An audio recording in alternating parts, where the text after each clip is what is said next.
नमस्कार, स्वागत है आप सभी का। मैं हूं आपके साथ अमृता चौरसिया। खबरों को विस्तार से जानेंगे, लेकिन उससे पहले नजर हेडलाइंस पर। नई शिक्षा नीति आत्मनिर्भर भारत की दिशा में है बेहद महत्वपूर्ण कदम। विश्व भारती विश्वविद्यालय के दीक्षांत समारोह में प्रधानमंत्री नरेंद्र मोदी का संबोधन। कहा, राष्ट्र प्रथम का दृष्टिकोण अपनाते हुए सही दिशा में हो युवा शक्ति का इस्तेमाल। केरल को मिली बिजली और शहरी क्षेत्र से जुड़ी विकास परियोजनाओं की सौगात। प्रधानमंत्री नरेंद्र मोदी ने राष्ट्र को समर्पित की पुगलूर त्रिशूर पावर ट्रांसमिशन और कासरगोड सौर ऊर्जा परियोजना। कहा, किसानों को अन्नदाता के साथ ऊर्जा दाता बनाने के लिए सरकार लगातार कर रही है प्रयास।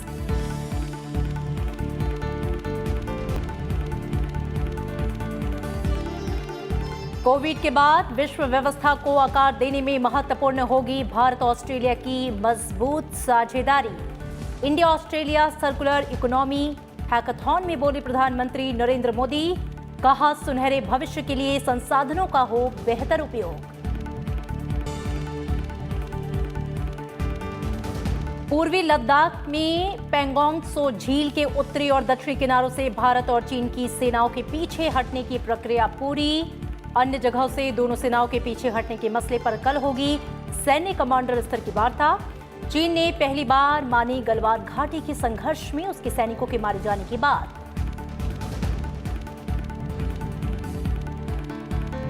और कोविड महामारी के खिलाफ जंग में भारत ने रचा नया कीर्तिमान। महज 35 दिन में 1 करोड़ से ज्यादा स्वास्थ्य और फ्रंटलाइन कर्मियों को दी गई वैक्सीन।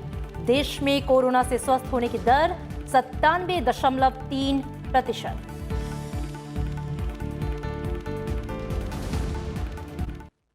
और अब खबरें विस्तार से। प्रधानमंत्री नरेंद्र मोदी ने नई राष्ट्रीय शिक्षा नीति को आत्मनिर्भर भारत के निर्माण के रास्ते में महत्वपूर्ण मील का पत्थर करार दिया। विश्व भारती के दीक्षांत समारोह को संबोधित करते हुए प्रधानमंत्री ने कहा कि नई राष्ट्रीय शिक्षा नीति पुरानी बेड़ियों को तोड़ने के साथ ही छात्रों को अपना सामर्थ्य दिखाने की पूरी आजादी देती है। इस दौरान प्रधानमंत्री ने कहा कि राष्ट्र प्रथम का दृष्टिकोण समाधानों की ओर ले जाता है। उन्होंने युवा शक्ति से अपनी ऊर्जा सही दिशा में और नजरिए के साथ इस्तेमाल करने की अपील की। प्रधानमंत्री नरेंद्र मोदी ने वीडियो कॉन्फ्रेंसिंग के जरिए पश्चिम बंगाल में विश्व भारती विश्वविद्यालय के दीक्षांत समारोह को संबोधित किया। दीक्षांत समारोह के दौरान कुल 2535 छात्रों ने अपनी डिग्री हासिल की। इस मौके पर प्रधानमंत्री ने कहा कि बंगाल एक भारत श्रेष्ठ भारत की प्रेरणा स्थली रहा है और कर्मस्थली भी रहा है। प्रधानमंत्री ने कहा कि गुरुदेव रविंद्रनाथ टैगोर बंगाल के साथ ही भारत की विविधता के भी परिचायक हैं। गुरुदेव टैगोर मानते थे विविधताएं रहेगी, विचारधाराएं रहेगी, इन सब के साथ ही हमें खुद को भी तलाशना होगा। वो बंगाल के लिए कहते थे, बांग्लार माटी बांग्लार जल, बांग्लार वायु बांग्लार फूल, पुण्य हो पुण्य हो पुण्य हो हे भगवान। लेकिन साथ ही वो भारत की विविधता की भी उतना ही गौरवगान बड़े भाव से करते थे। प्रधानमंत्री नरेंद्र मोदी ने कहा कि ज्ञान और शक्ति के साथ बड़ी जिम्मेदारी भी आ जाती है। नई शिक्षा नीति आत्मनिर्भर भारत की दिशा में बड़ा कदम है। इससे अनुसंधान और नवाचार को मजबूती मिली है। जो दुनिया में आतंक फैला रहे हैं, जो दुनिया में हिंसा फैला रहे हैं, उनमें भी कई highly educated, highly learned, highly skilled लोग हैं। दूसरी तरफ ऐसे भी ये लोग हैं जो कोरोना जैसी महामारी से दुनिया को मुक्ति दिलाने के लिए दिन रात अपनी जान की बाजी लगा देते हैं, अस्पतालों में डटे रहते हैं, प्रयोगशालाओं में जुटे हुए हैं।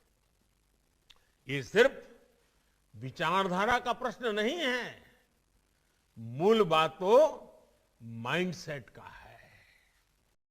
विश्व भारती की स्थापना 1921 में गुरुदेव रविंद्रनाथ टैगोर ने की थी।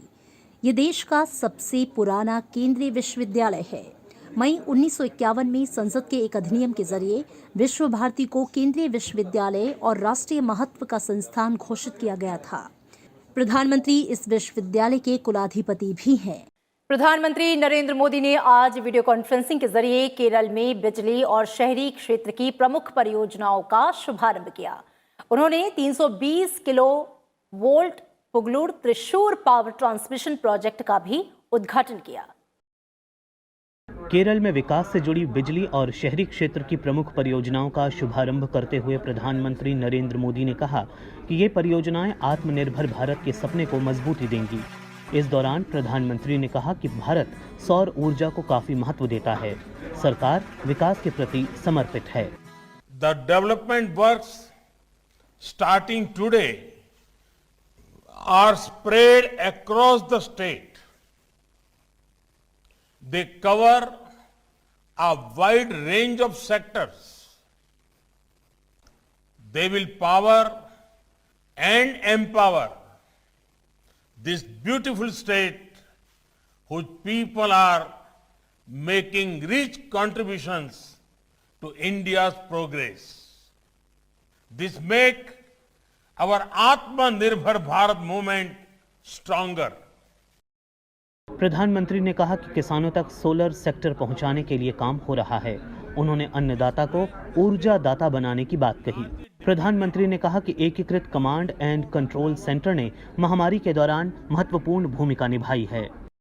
Our gains in solar energy ensure a stronger fight against climate change, a boost to our entrepreneurs. Work is also underway to connect our hard-working farmers with the solar sector, make our Annadata also Urjadata. Under PM Kusum Yojana, over 20 lakh solar power pumps are being given to farmers. ये अत्याधुनिक VSC तकनीक युक्त भारत का पहला HVDC link है। 5070 करोड़ रुपए की लागत से निर्मित इस परियोजना के जरिए पश्चिमी क्षेत्र से 2000 मेगावाट बिजली के पारेषण की सुविधा मिलेगी। इससे केरल के लोगों की बिजली की बढ़ती जरूरतें पूरी करने में मदद मिलेगी। मजबूत भारत ऑस्ट्रेलिया साझेदारी कोविड के बाद की विश्व व्यवस्था को आकार देने में महत्वपूर्ण भूमिका निभा सकती है। वीडियो कॉन्फ्रेंसिंग के जरिए India Australia circular economy hackathon को संबोधित करते हुए प्रधानमंत्री नरेंद्र मोदी ने ये बातें कही। प्रधानमंत्री नरेंद्र मोदी ने वीडियो कॉन्फ्रेंसिंग के माध्यम से India Australia circular economy hackathon को संबोधित किया। इस मौके पर उन्होंने कहा कि हमें अपने खपत के तरीकों और इस बात पर विचार करने की जरूरत है कि हम इसके पारिस्थितिकी पर पड़ने वाले प्रभाव को किस तरह कम कर सकते हैं। उन्होंने कहा कि चक्रीय अर्थव्यवस्था यानी सर्कुलर इकोनॉमी हमारे सामने मौजूद बहुत सी चुनौतियों का समाधान जुटाने में महत्वपूर्ण साबित हो सकती है। We must look at our consumption patterns and how we can reduce their ecological impact. This is where the concept of circular economy comes in. It can be a key step in solving many of our challenges.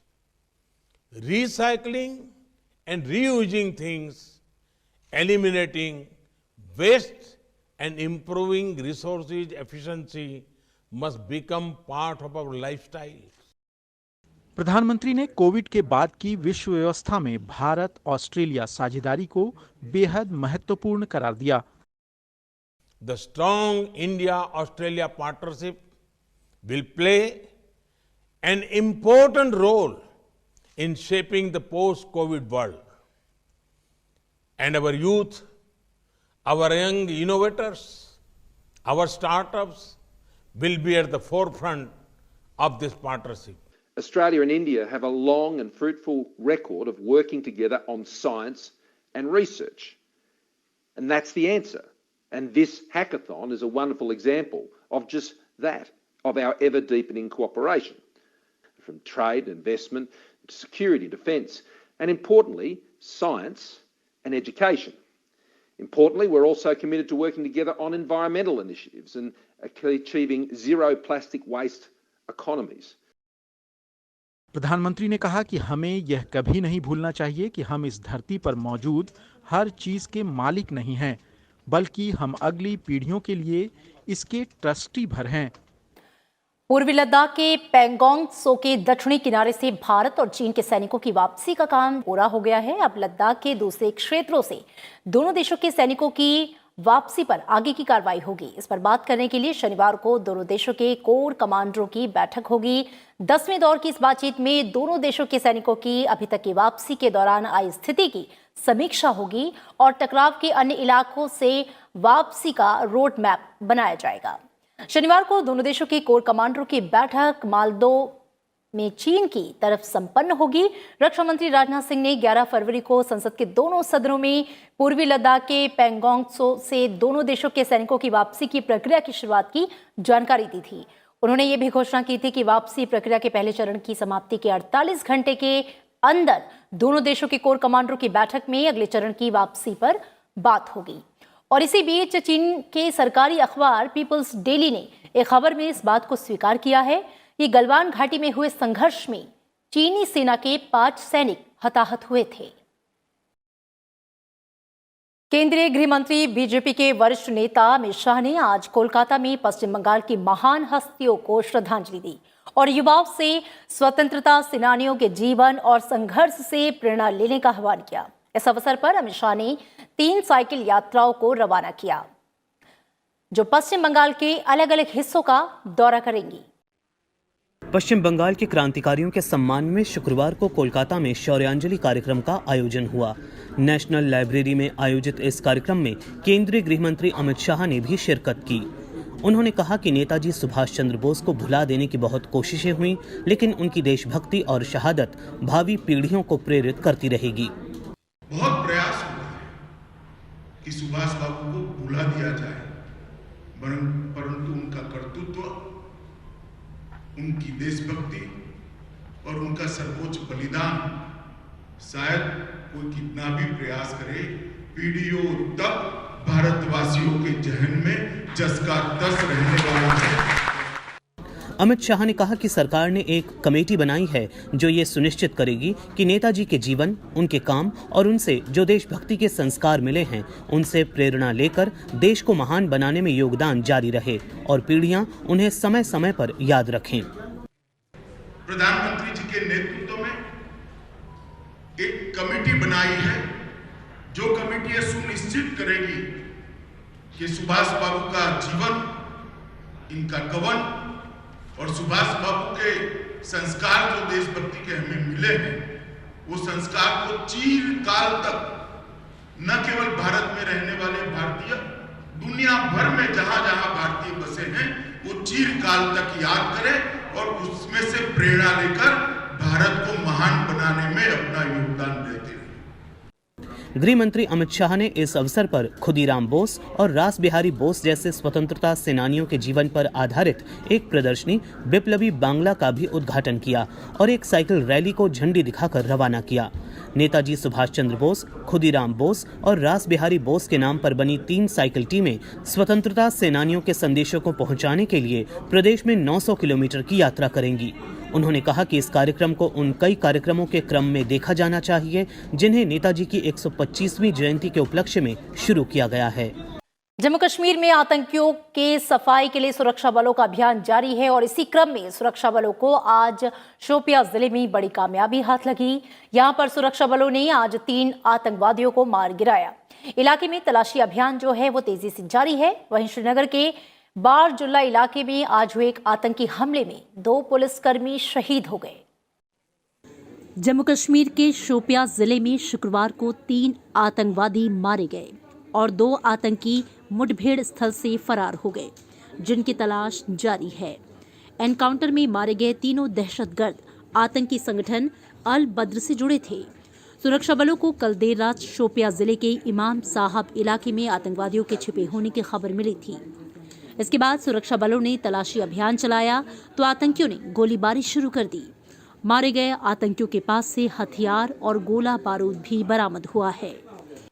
कल रात में लगभग 10 बजे खबर मिला था police को। इस ऑपरेशन को खुद अब्दुल साहब भी लीड कर रहे थे कि 3 मिलिटेंट छिपा हुआ है। उसके बाद कॉर्डन डाल दिया गया। आर्मी, सीआरपीएफ, पुलिस टीम कॉर्डन डाला। कॉर्डन डालने के बाद सर्च शुरू किया गया। इधर श्रीनगर के बारजुल्ला इलाके में आतंकियों ने शुक्रवार को एक पुलिस पार्टी पर हमला कर दिया। इस आतंकी हमले में 2 पुलिसकर्मी शहीद हो गए। आतंकी हमले का वीडियो भी सामने आया है। जम्मू कश्मीर पुलिस ने बताया है कि आतंकी हमले में घायल पुलिसकर्मी एसडीसीटी मोहम्मद यूसुफ और सीटी सुहेल अहमद ने इलाज के दौरान दम तोड़ दिया। सुरक्षा बलों ने इलाके की घेराबंदी की हुई है। दोपहर में जब बागा चौक पर हमारे पुलिसकर्मी नॉर्मल ड्यूटी कर रहे थे और उसी ड्यूटी के दौरान में बगल वाले शॉप पर कुछ सामान लेने गए थे। पीछे से एक मिलिटेंट जो लश्कर तैयबा से बिलोंग करता है आया और निहत्थे पुलिस वाले पर पीछे से फायर किया, जिसमें हमारे 2 जवान पलेसरी से जख्मी हो गए। उसको हम लोग हॉस्पिटल लाए। वह आशा के साथ कि डॉक्टर साहब भी बहुत प्रयास किए उनको सर्वाइव कराने के लिए, लेकिन दोनों मार्टेड हो गए। एक अन्य मुठभेड़ में मध्य कश्मीर के बडगाम जिले के बीरवाहक क्षेत्र में विशेष पुलिस अधिकारी अल्ताफ अहमद शहीद हो गए, जबकि एक अन्य पुलिसकर्मी मंजूर अहमद घायल हो गए। अल्ताफ अहमद का वरिष्ठ पुलिस अधिकारियों की मौजूदगी में पूरे सम्मान के साथ श्रीनगर में अंतिम संस्कार किया गया। Bureau report, Rajya Sabha TV. Bharat ने आज ब्रिक्स 2021 के लिए एक वेबसाइट www.brics2021.gov.in की शुरुआत की। विदेश मंत्री डॉक्टर एस जयशंकर ने इसका ब्रिक्स सचिवालय सुषमा स्वराज भवन में इसका उद्घाटन किया। ब्रिक्स अपनी स्थापना की 15वीं सालगिरह मना रहा है और इस साल ब्रिक्स की अध्यक्षता भारत के पास है। विदेश मंत्री एस जयशंकर ने इस अवसर पर कहा कि ब्रिक्स के प्रति भारत का रुख हमेशा से आपसी सहयोग को बढ़ाने का रहा है। इस साल ब्रिक्स की प्राथमिकताओं में बहुपक्षीय व्यवस्था में सुधार के अलावा आतंकवाद के खिलाफ सहयोग, सतत विकास के लिए तकनीकी और डिजिटल हल और सदस्य देशों की जनता के बीच संपर्क को बढ़ाना है। इधर एक अन्य कार्यक्रम में विदेश राज्य मंत्री वी मुरलीधरन ने आज पासपोर्ट सेवाओं के लिए डिजी लॉकर व्यवस्था की शुरुआत की।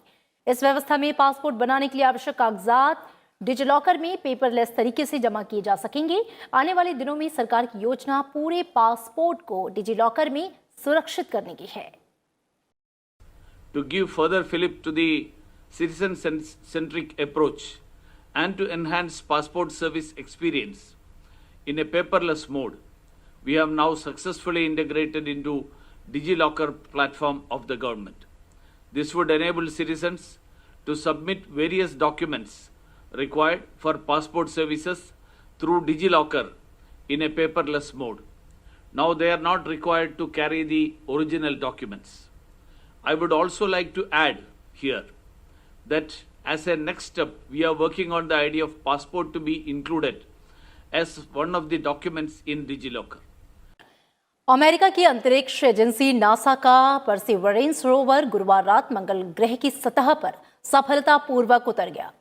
परसिवरेंस रोवर को मंगल के जेजोरो क्रेटर से लैंड कराया गया। परसिवरेंस रोवर को 7 महीने पहले लॉन्च किया गया था। यह रोवर मंगल ग्रह की सतह पर सूक्ष्मजीवी जीवन के संकेतों की खोज करेगा, साथ ही चट्टान और धूल के नमूने एकत्र करेगा। इन नमूनों को आने वाले समय में एक और अभियान के जरिए धरती पर वापस लाया जाएगा। रोवर के लाल ग्रह की सतह पर पहुंचने के तुरंत बाद अमेरिकी अंतरिक्ष एजेंसी ने पहली तस्वीर भी जारी कर दी है। 1970 के बाद नासा का ये पहला मिशन है जो मंगल ग्रह पर जीवन के संकेतों को तलाशने के लिए है। केंद्र ने देश में ऊर्जा सुरक्षा सुनिश्चित करने के लिए इलेक्ट्रिक मोबिलिटी वाहनों और इलेक्ट्रिक कुकिंग उपकरणों को बढ़ावा देने के लिए आज से गो इलेक्ट्रिक अभियान शुरू किया है।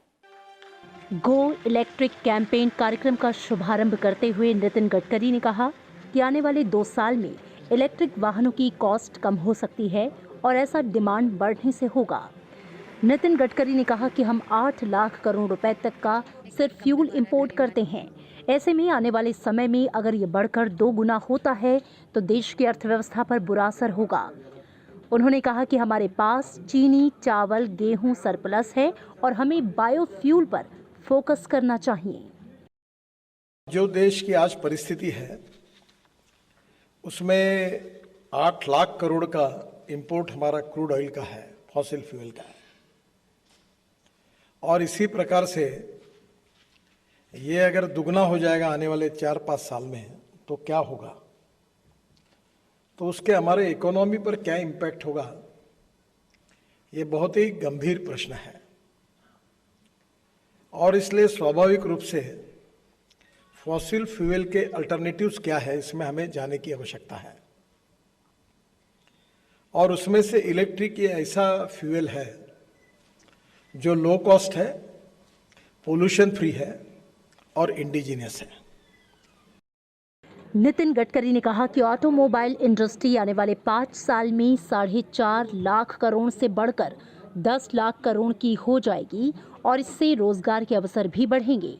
वहीं ई व्हीकल में देश आने वाले 5 साल में नंबर 1 मैन्युफैक्चरिंग हब बन जाएगा। किया है उसका बहुत बड़ा फायदा होगा। और आपने आज मुझे नई बात आपके कारण मुझे समझने की मिली, वो कुकिंग की। तो वो कुकिंग में भी अगर हम लोग ये जो जितने मॉडर्न किचन में जो इक्विपमेंट है वो इलेक्ट्रिक बेस को, अगर आप जैसे हम गैस को 9 करोड़ लोगों को सब्सिडी दे रहे हैं सिलेंडर के लिए, तो उसमें से 10% भी आपने ये जो इलेक्ट्रिक जो इंस्ट्रूमेंट्स है इसके लिए अगर दी तो गरीब लोग वही यूज करेंगे। अब तो मुझे आज क्लिक हो गया कि ये सबसे पॉपुलर होगा गरीब आदमी के लिए, जो गैस से भी सस्ता फ्यूल है। तो ये भी आप जरूर उसको बढ़ाइए। केंद्रीय ऊर्जा और नवीकरणीय ऊर्जा मंत्री आर.के. सिंह ने कहा कि हमें ईंधन जरूरतों को लेकर दूसरे देशों पर निर्भरता को कम करना जरूरी है। इसके लिए इलेक्ट्रिक टेक्नोलॉजी की तरफ आगे बढ़ने की जरूरत है।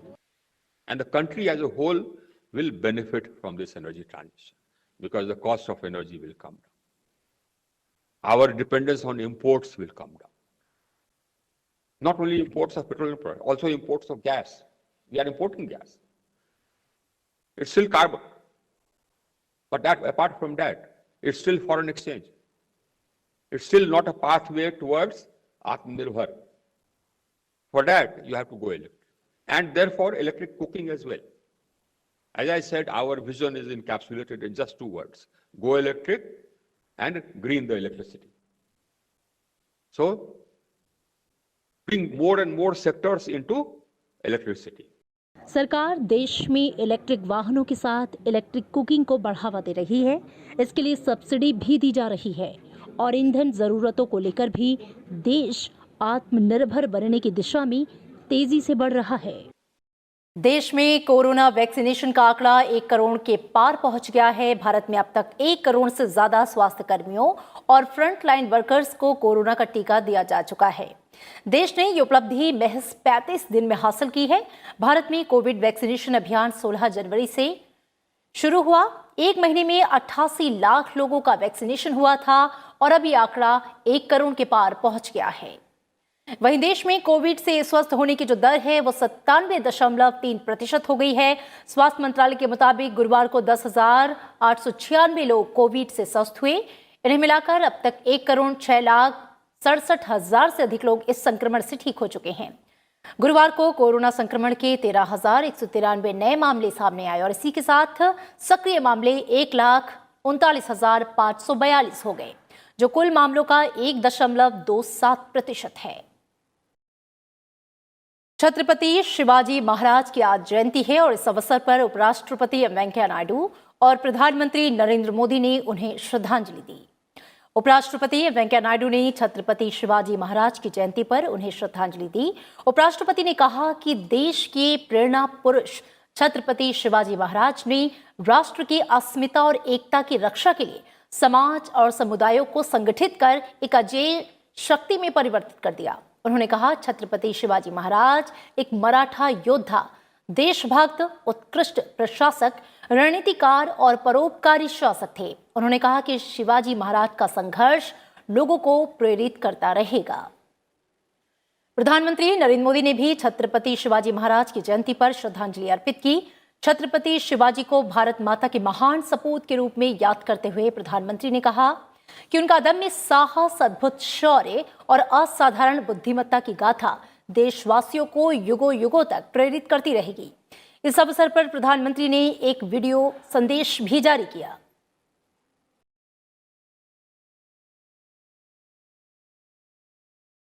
और इन तमाम खबरों के साथ फिलहाल इस बुलेटिन में इतना ही। दीजिए इजाजत। नमस्कार।